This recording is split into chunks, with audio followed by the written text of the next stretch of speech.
ከሰሞኑ እንግዲህ አርት ቲቪ ላይ ዘጠናዎቹ የሚባል ፕሮግራም አላል መውደድ ክብሩ የሚያቀርብ የዘጠናዎቹ ሰዎችን እያመጣ ፈታ ዘና ነው የሚያደርገን በስለ ዘጠናዎቹ ትዝታዎች እያወራ በጣም ነው የሚያስደስተን አይደለ? እኔም የዘጠናዎቹ ስለሆንኩኝ በጣም በጉጉት ነው የምጠብቀው ያን ፕሮግራም ማለት ነው።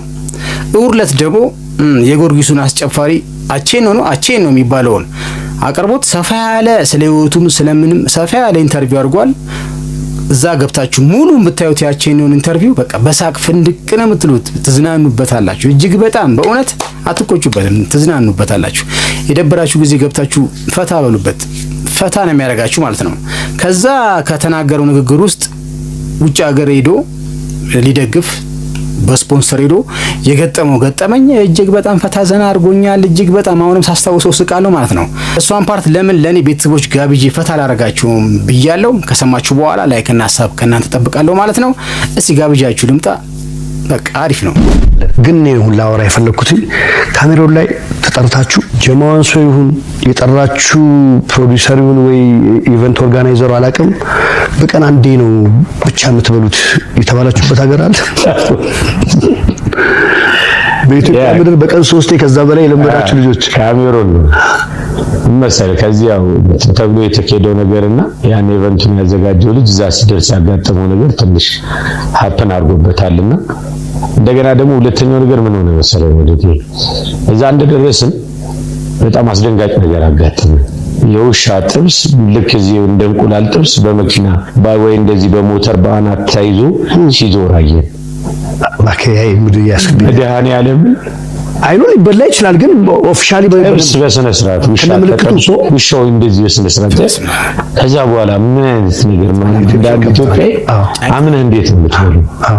ከዛስ ማን ይብላል? ማን ነው ምግብ የሚባል ደፍሮ የሚበላው ማለት ነው? አባ እንቁላል በዳቦ በጠዋት ትገኛለች። ይሄን እንቁላል በዳቦ 10 ቀን ሙሉ ስንጨፈጭፍ ቆይተን እንዳለ ጫጩት ይዘን ይመጣሉ። ጫጩት ገቦ ነው መንገድ ላይ ስንኖር መሀል ላይ ነው ሌላ ምግብ ይሄ ከባድ ነው። እንዴት ደፍረት ይበላል? ከከብቶቹ በፊት ነው የሞተው ለካ የሚለው ዘፈን እኮ በቃ ኢትዮጵያዊ በጣም የሚያስደነግጥ በጣም ነው የደነገጠው። በስማ ቤተሰቦች እንደነገርኳችሁ ነው። ፈታ ነው የምትሉት። 1 ሰዓት ከምናምን የሚፈጅ ንግግር ነው፣ ጭውውት ነው ከመውደድ ጋር ያደረጉት። አርት ቲቪ ላይ ዘጠናዎቹ የሚል ፕሮግራም አለ። እዛ ገብታችሁ የነሱን ሙሉ የምታዩት በቃ ሙሉ ትረባ ነው። ሙሉ የገጠመው ነገር አቼን ነው። በጣም ይጫወታል። ትዝናኑበታላችሁ። በእኔ ይሁንባችሁ። ገብታችሁ አይታችሁ ፈታ በሉበት። ይመቻችሁ። ራጋ በጣም ፈታ አድርጎኛል፣ አዝናንቶኛል። በልጅነቱ የገጠመው ገጠመኝ ያው ፍንዳታ በነበረበት ጊዜ የገጠመው ገጠመኝን ሰፋ አድርጎ አካፍሎናል። እንግዲህ በጣም ያዝናናል። ለምን ለኔ ቤተሰቦችስ አልጋብዛቸውም ብዬ ስላሰብኩኝ ይዤ መጥቻለሁ። አብረን እየሰማን ወደ መጨረሻ ማስተያየት መስጠት እንችላለን እያልኩኝ ወደ ቪዲዮ አልፋለሁ። ይመቻችሁ። እኔና አንድ ጓደኛዬ ነን።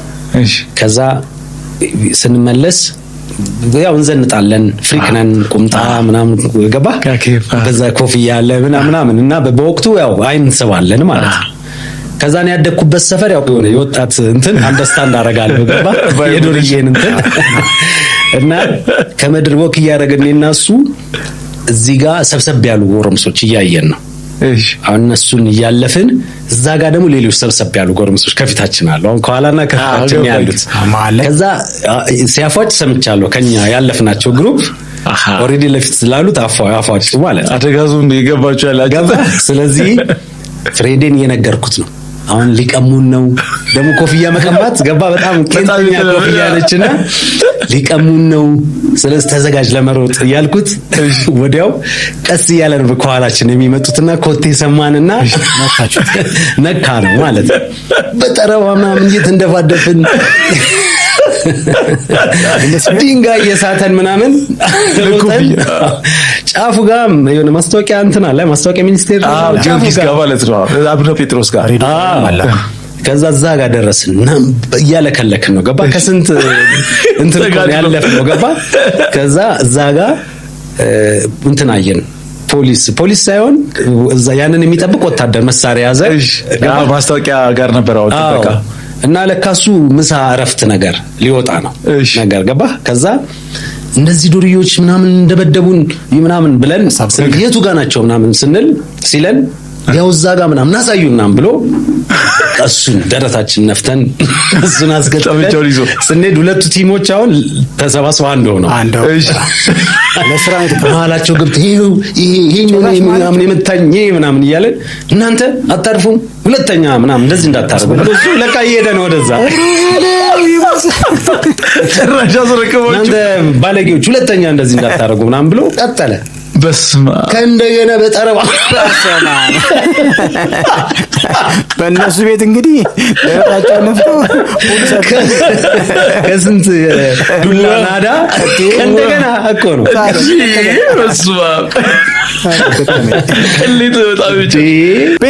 ቤተሰቦች እንዴት ነው የጆኒ ራጋ ገጠመኝን እንዴት አያችሁት? ፈላ በነበረበት ጊዜ እንግዲህ የጀብድም እኛ ማሳለፈ ነው ነበረ ትዝታዬን የጫረብኝ። እናንተስ ምን ትላላችሁ?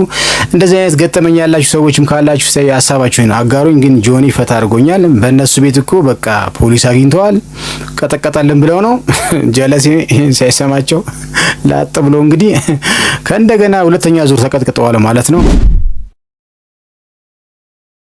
ይሄ ቪዲዮ ደግሞ እጅግ በጣም የምንወደው ክቡር ዶክተር ቴዎድሮስ ካሳሁን ቴዲ አፍሮ ንጉሳችን እንግዲህ ስለሱ የተናገረው ነገር እጅግ በጣም መሳጭ ነው። አቦ አምለሰት ራሱ ስትሰማው ደረቷን የነፋችው።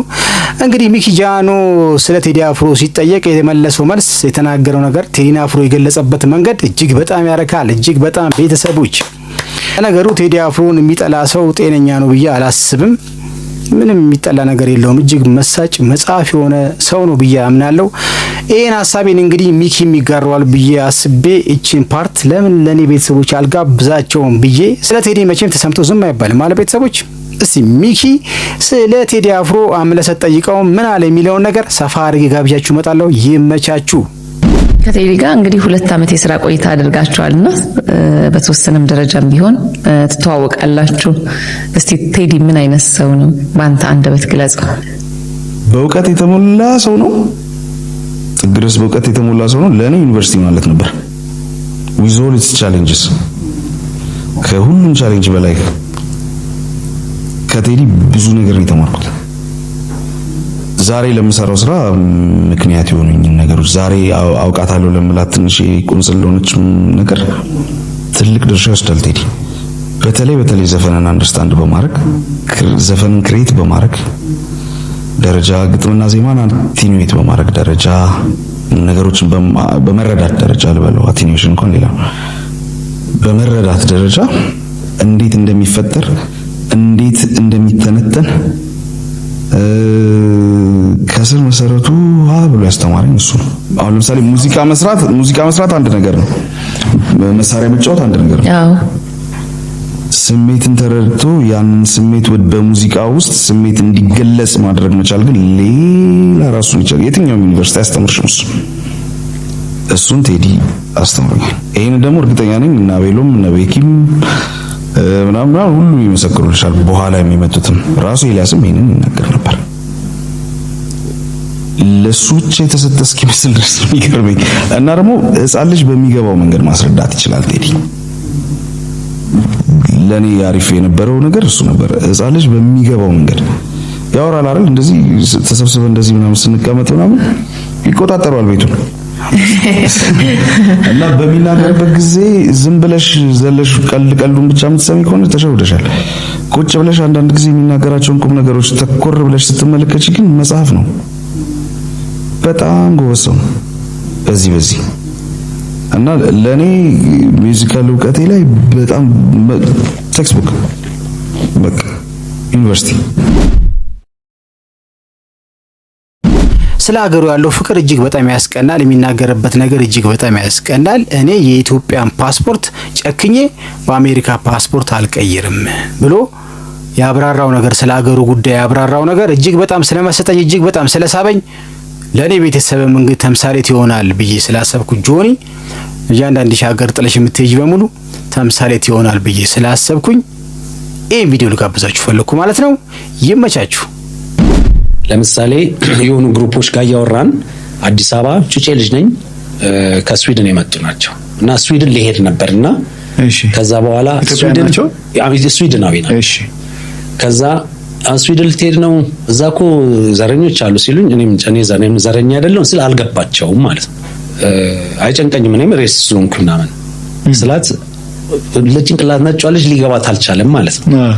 ከዛ ምን ማለት ነው ስትለኝ በጥቁር በላይነት ዛምናለሁ፣ ጥቁር የበላይ ነው። ስለዚህ የኔ ቤታቼ ሰው እኔን ከናቀኝ ምንም አይረብሸኝም ምናምን አልኳት ማለት ነው። ከጊዜ በኋላ አስተካከልኩት አመለካከት ገባኛ።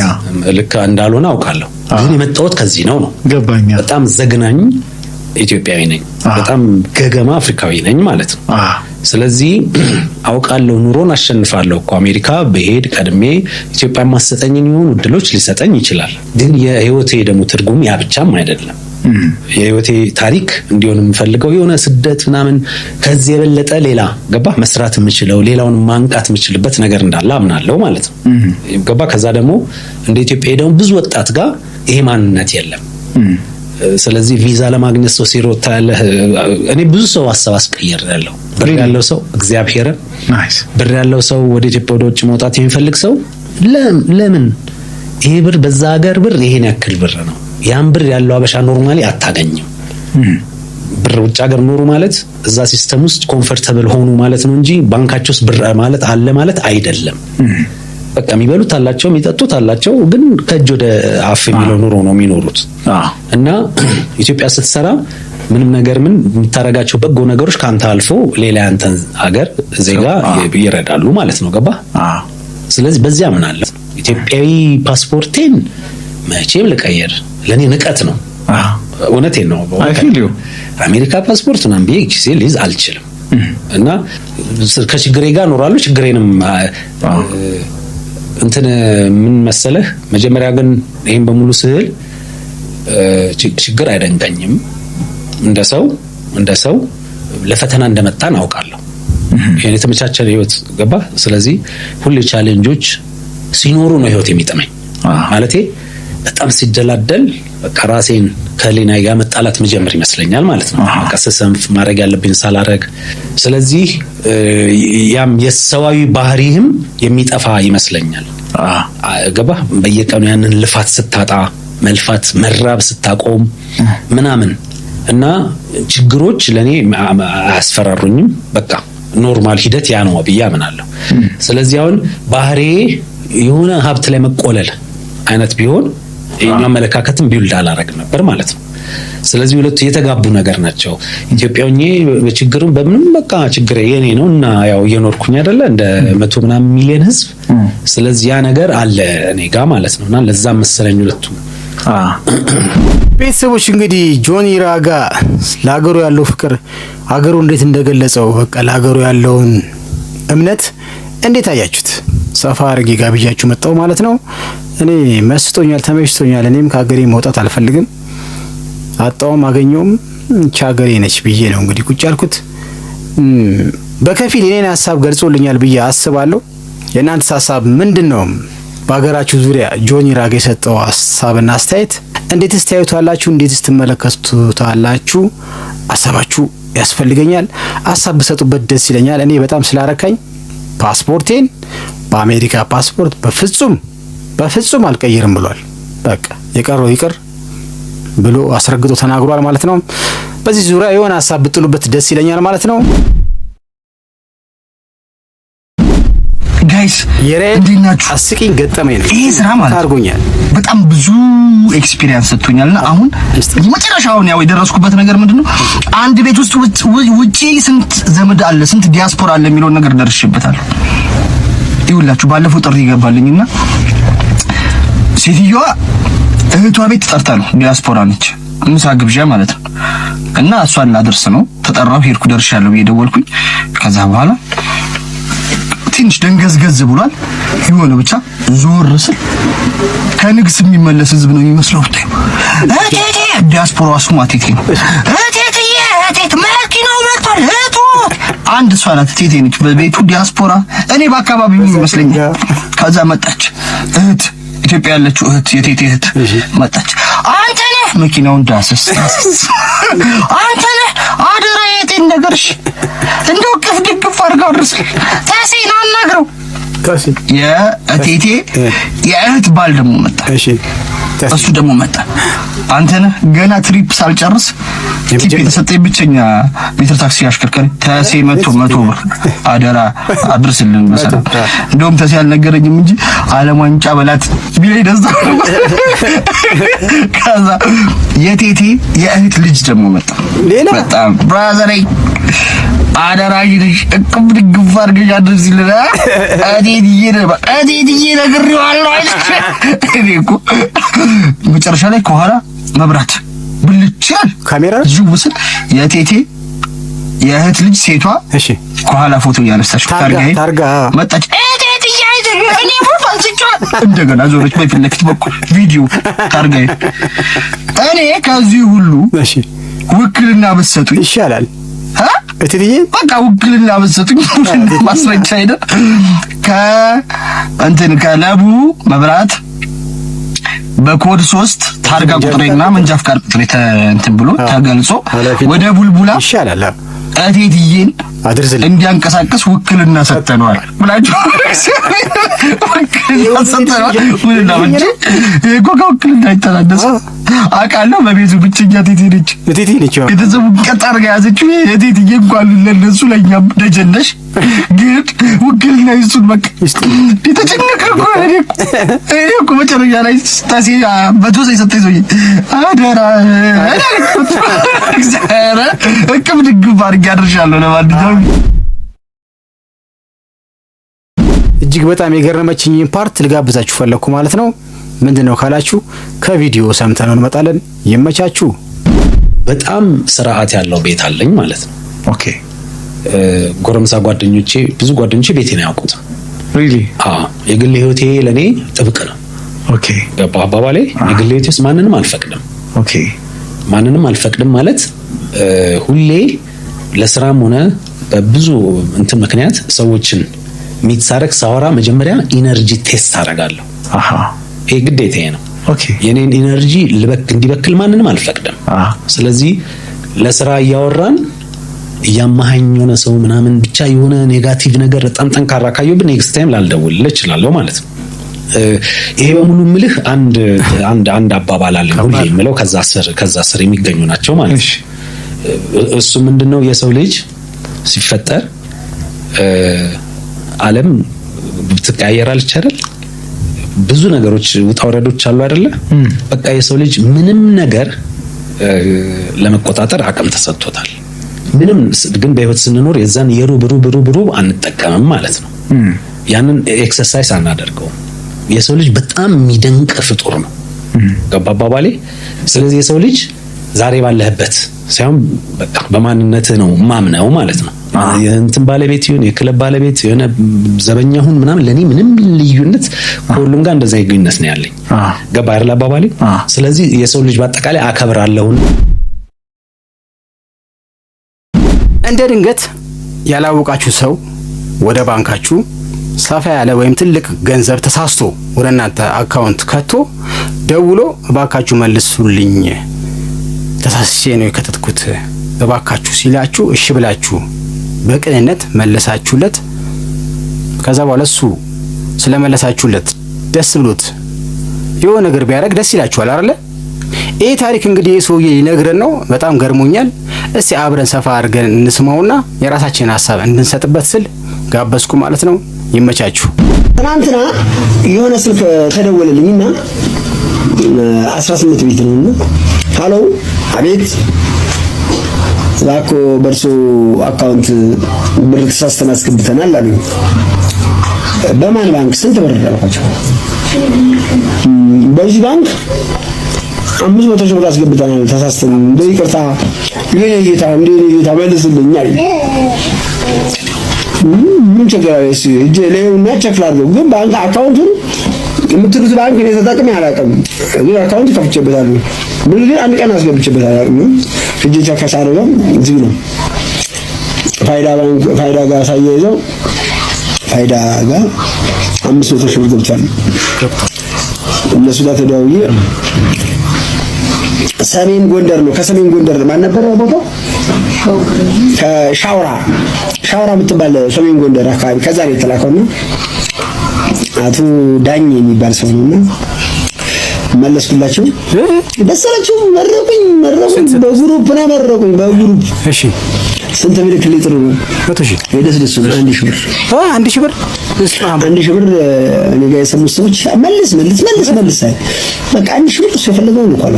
እንዴ 1,000 ብር በቂ ነው እንዴ መመለስ 100,000 ብር ሰጠኝ። ኔሮ አይቀይረውም ብለህ ፈጣሪ ራሴን ይስጠኝ እንጂ ሰዎችን ያ ስጦታ አይናቅም በማለት ነው ተቀበል። 1,000 ብር ተቀብዬ እነሱም ጋር ጥሩ ዘመድ ቤተሰብ ሁኜ ብሩን መለስኩኝ እላቸዋለሁ። እናንተ ብትሆኑ ምን ታረጋላችሁ? እንዴ ቤተሰቦቼ መስቅንቁን ነው በቃ እኮ የሰውዬ መሸምጠጥ ይችል ነበር አለ አላላቅም። በቃ መንግስትም እኮ ግብ አይጠይቀውም። በቃ በተሳሳተ ባንክ ሰው ካስገባ እኮ አትጠይቅም። በቃ መሸምጠጥ ሲገባው እሺ ብሎ በቀነት መልሶ 500,000 ብር 1,000 ብር ምን ያደርጋል? አሁን 1,000 ብር 1,000 ብሩን ከሚሰጡት እግዚአብሔር ይስጥልኝ አይበልጥም? ኧረ አንዳንድ ሰው ግን የምናደርገው ነገር እንዴት ነው እያስተዋልን እንዴት ነው መብቱ ነው ምናምን ልትሉ ይሆናል እኮ ይሄ ሰውዬም እኮ አለመስጠት መብቱ ነው። በቃ ገብቷል አይደል? እድሉ ነው። ሽምጥጥ ማድረግ ይችላል። ኧረ በስመ አብ በቅንነት ስናደርግ ወይም በቅንነት ሲደረግ እናንተም በቅንነት ማንም ሰው ቢመልስ ቅን ዝም ብሎ በቃ 20,000 ብር ምናምን ቢሰጠው ምን ችግር 50,000 ብር ምናምን ጠፍቷል እኮ ተበልቶ ነበር። ለማንኛውም የኔ ሐሳብ ይሄ ነው። ሰውዬው አናዶኛል። እንኳንም 1,000 ብሩን መለስክ። ጀግና ነህ አንተ። የራስህ ይስጥህ እግዚአብሔር። እናንተስ በዚህ ዙሪያ ላይ ምን ትላላችሁ? ሐሳብ አስተያየታችሁን ከስር እየጠበቅኩኝ ወደ ቀጣይ ቪዲዮ አለፍኩ። ፒስ። እሺ ቤተሰቦች ተመልሼ መጥቻለሁ። እስካሁን በጋበዝኳችሁ ቪዲዮዎች ምን ሐሳብ አላችሁ? ሐሳብ አስተያየት እየሰጣችሁ ነው። ላይክ አድርጋል። እስቲ ቤተሰብ ሰብስክራይብስ ሲስተርስ ይመቻችሁ። ወዳችኋለሁ ማለት ነው። ከሰሞኑ ደጃፍ ዩቲዩብ ቻናል ላይ እንግዲህ ፓርት 2 የጆኒ ኢንተርቪው ፖድካስት ሐሙስ ዕለት ተለቆ ነበረ። በደጃፍ ዩቲዩብ ቻናል ላይ ሰፋ ያለ ኢንተርቪው ክፍል 2ን አድርጎ ነበረ ማለት ነው። ከዛ መካከል ላይ ውሃና እሳት የሚለው አልበምክ እጅግ በጣም መሳጭ የሆነ ግጥም ነው ያለው። ምንን አስመልክተ ነው ልሰራው ይቻልከው ብሎ ጠይቆት ጆኒ ራጋ ሰፋ አድርጎ የመለሰው መልስ ቴዲ አፍሮንም እዛ ውስጥ ጨምሮታል። ፖለቲካም ጣል አድርጓል። ሰፋ አድርጎ የተናገረውና ያስተላለፈው ሐሳብ እጅግ በጣም ስለመሰጠኝ እጅግ በጣም ስላስደስተኝ ለኔ ቤተሰቦች ደግሞ ለምን አልጋብዛቸውም ብዬ አሰብኩና ቆረጥ አድርጌ ጀመጥቻለሁ። ጀባ ልበላችሁ።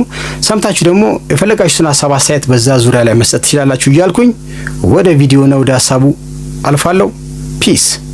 አዲሱ አልበም አሱም አሁን በበቂ ሁኔታ ያልተወራለት የሚመስለኝ ዘፈን በጣም ቫይራል የወጡ የተሰሙ ስራዎች አሉ እና ውሃና እሳት ራሱ ትራክን በጣም ፓወርፉል በተለይ ሊሪካሊ እጅግ በጣም ጥልቅ ዘፈን ነው እና እኔ ደጋግሜ ሰማዋለሁ እና የትኞቹ ሐሳቦች ያን ዘፈን እንደነሸጡት ለመረዳት ከባድ አይደለም። የሀገራችን ሁኔታ ምናልፍበትና ያለፍንበት ያለነው ነገሮች እንደሆኑ ይገባኛል እና እነዛ ነገሮችን የጻፍክበት ቅድም ልክ አዲስ አበባ እንዳነሳውልህ የጻፍክበት ቅጽበትና የገፉ ነገሮች ነበሩ ማለት ዋናውን ታሪክ ብናቀው ያ ነገር የነሸጡት ዋናውን ነገር ብናቀው የሆነ ሞመንት አለ ቁስቁሱ አስነስቶ እንድትጽፍ ያደርግ ትናንሽ ሞመንቶችን ለሚደጋገሙ እነሱ ናቸው ማለት ከጓደኛም ጋር ስምታወራቸው ነገሮች ሊሆኑ ይችላሉ። ኦፍ ኮርስ አሁን እኔ አንዳንድ ኮንቨርሴሽኖች ምን አይነት እንትኖች ውይይቶች አደርጋለሁ መሰለህ? ግልጽ ውይይቶች ለምሳሌ ስለ ፖለቲካ ስናወራ ላይ ያለውን ነገር ሳይሆን ድፍር ያለ ነው አንዳንዴ ምናልባት ለውጥ ብሎ የሚያኮርፍ ሰው ለምሳሌ እሺ ለውጥ ሁሌም ጥሩም ኔጋቲቭም ነገር ይዞ ይመጣል ማለት ነው። ጤነኛም ሆነ ጤነኛ ያልሆነ ኮንቨርሴሽን ልታረግ ይችላል ከዛ ሰው ጋር ኤግዛክትሊ። አንደኛው ሪያሊቲን በማንሳት እውነታ ገባ እውነታ አንስተህ ኦፍ ኮርስ ያው ኢየሱስ አይደለም የሚመራን ዞሮ ገባ አይደል አባባሌ። ስለዚህ ነፍ ችግሮች ይኖራሉ ማለት ነው። ከዛ ደግሞ የሆነ ሰነፍ አመለካከት ያለው ሰው ደግሞ እነዛን ችግሮች የሆነ ዘር ላይ ወይ የሆነ ሊያላክክ ይችላል። በፊት ትግሬ ሊሆን ይችላል፣ ኦሮሞ ሊሆን ይችላል። ከዛም ሳይድ ደግሞ ለምሳሌ ኦሮሞ ነኝ ብሎ ያለውን ጥሩ ነገር የሚደግፍ ሆኖ መጥፎን ደግሞ የሚቃወም ሰው በጣም ግልጽ ሰው ደግሞ ታያለህ አይደል? በዛም ልክ ደግሞ ኦሮሞ ነኝ ብሎ በቃ ይሄ ጊዜው ነው የኔ ነው የሚልም ሰው ታያለህ። ስለዚህ ያ ሰው እንደዛ የሚለው ሰው ያንን ዘር ይወክላል ብዬ እኔ አላምንም ማለት ነው። ባለህበት እንትን ኦሮሞም አማራም ሆንክ ምንም ለስርዓቱ ቀረብክም ራክም አንተ ምንም ስፔሻል አይደለም። ያዘር በመሆነ የተሻለ ነገር ከሌላው የምታገኝበት ለምን እንደ ሀገር ስናወራው ሌላ ነገር ስለሆነ ማለት ነው። ስለዚህ ከዛ ጓደኛዬ ጋር ስናወራ አንተ ለምሳሌ ትጠላለህ ማለት ነው አማራን ወይ ደግሞ ትጠላለህ ማለት ነው ኦሮሞን ወይም ልልህ እችላለሁ ማለት ነው።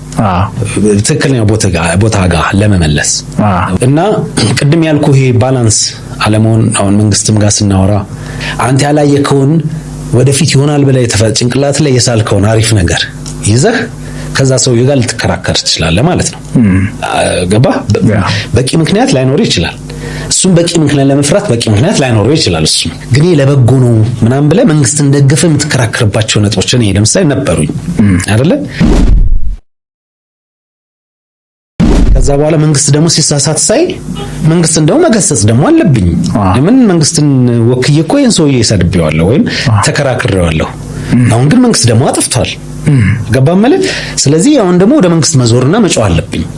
ከዛ እንደዚህ ነገር ሲፈጠር ከመንግስት ሳይድ ደግሞ አንተ መብት እንዳለ መገሰጽ መንግስትን እንደምትችል አያውቅም አይነት ይሆናል። ገባ? ይቃወመኛል እንዴ ይሄማ ተቃዋሚ ነው ብሎ አንተ ከተቃዋሚ ጋር የምትጣላን ሰው ተቃዋሚ ያደርጋል። ገባህ አይደል? ስለዚህ ይሄ ዊርድ ነው አይደለ? በጣም ለምን ሰዎች ራሳቸውን ብቻ ነው የሚያዩት። ለምሳሌ የሆነ ሰውን ችግር አለ ሲል ተነስቶ የቴዲ አፍሮ ላይ አሁን ግር ብሎ መንግስትን ደግፎ የወጣው ምናምን ያስቃል። ገባ? አለ እኮ ያ ተፈጥሯል እኮ ሰዎች ተጉዘዋል ከሆነ ቦታ ሄደዋል ምናምን ችግር እኮ አለ መሬት ላይ። ገባ? ይሄ ማንሳት እኮ ፖለቲካ መሆን አልነበረበትም። ይሄ ማንሳት መንግስትን መቃወም እኮ መሆን አልነበረበትም። አባባል ላይ ገባ? የመንግስትን የሚደግፉ ሰዎችም እኮ ይሄን ማንሳት ነበረባቸው። ይሄ እውነታ ነው። ገባ? እዚህ ነጥብ ላይ መቆም የግዴታ መንግስትን መቃወም አይደለም። መንግስትን መቃወም ወይም መደገፍ ማረግረግ እና መዋጋት አይደለም። ዝም ብሎ መጎዝጎዝ። ገባ አባባሌ? ለምሳሌ አሁን ኤልያስ መሰረት ላይ ይቅር ተነፍ ነገር አነካ ኦፍ ኮርስ that's the point የሆነ ነገር ብሏል ሰሞኑን መሰለኝ ማለት ነው። ገባ? ምን ነበረ? ስለ መንግስት እነዚህ ቲክቶከሮች ጋር ስለሚመጡ ሰዎች የጻፈው ጽሑፍ አለ። ይሄ ልጅ ኢትዮጵያ ውስጥ ከየትኛውም ከማውቀው ሚዲያ የበለጠ የማምነው ልጅ ነው። ማንኛውም ሚዲያ ያሳምነኝም የዚህ ልጅ ይሄ ልጅ ሩብ የሚናገረው ያሳምነኛል። ገባ? በጣም የሚገርም ቦታ ላይ ነው የቆመው። ከዛ ሲያደንቅ መንግስትን ታያለህ የሚገባው ቦታ ላይ በቂ ደረጃ ያደንቃል ወይ አያደንቅም። በቃ እሱ እውነታውን ተከትሎ ላያደንቅ ይችላል ማለት ነው። ዞሮ ዞሮ እሱም ያው ፈጣሪ አይደለም። ገባህ አይደል አባባሌ?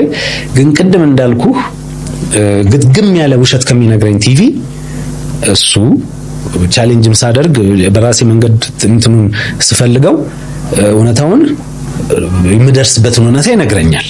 ገባ አባባሌ? ከብዙዎቹ ከማናቸው ሚዲያ ታማኒ ነው ለኔ ይሄ ልጅ። አሁን የሆነ ሰው ደግሞ የሆነ ጊዜ መንግስትን ተቃዋሚ የነበረ ሰው እንደው መንግስትን የሚደግፍ የሆነ ሰው ተነስቶ እሱን ደግሞ ደበደበው ማለት ነው በሐሳብ። ገባ? እውርና አንተ ምናምን ያኮ የዛ ሰውዬ ቦታ ነበረ።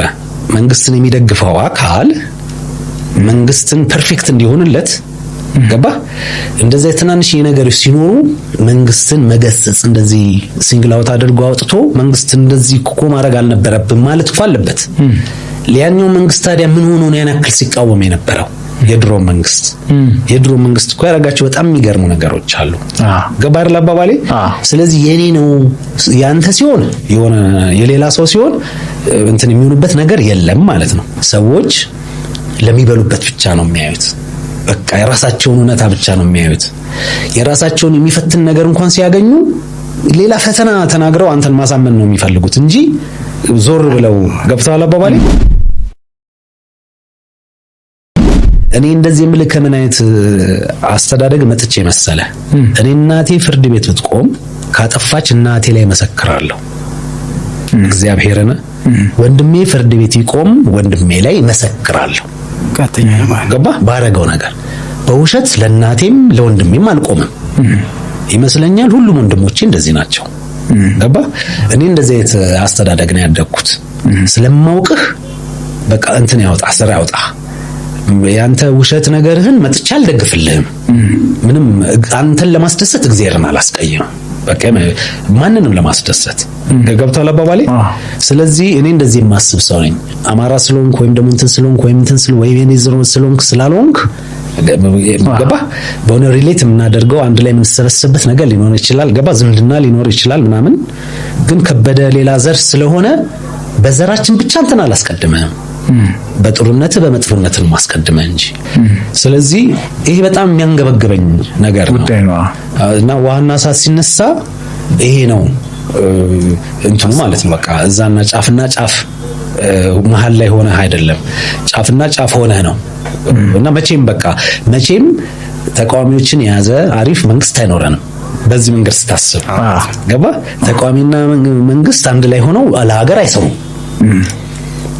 በቃ የኛውን ገለዋግ መንግስትን የሚያዝ ይችላል ይፈልጋል። ይሄ እንደዛ ነው። ስለዚህ ይሄ ነጥብ ነው እንደዛ ተጽፈሚያ ቤተሰቦች እንግዲህ ጆኒ ራጋ ዋና ሰዓት አልበሙን በተመለከተ አብሶ ዋና ሰዓትን የጻፈበትና አይዲያውን ሰፋ አድርጎ ከፖለቲካ ጋር የቴዲ አፍሮንም አዲሱ አልበም በቴዲ አፍሮ ላይ የተነሱበትን ሰዎችንም ጠቀስ አድርጎ የሚፈልገውን ጋዜጠኞችም በቃ አጠቃላይ ሰፋ ያለ ሐሳቡን ሰምተን መተናል ማለት ነው።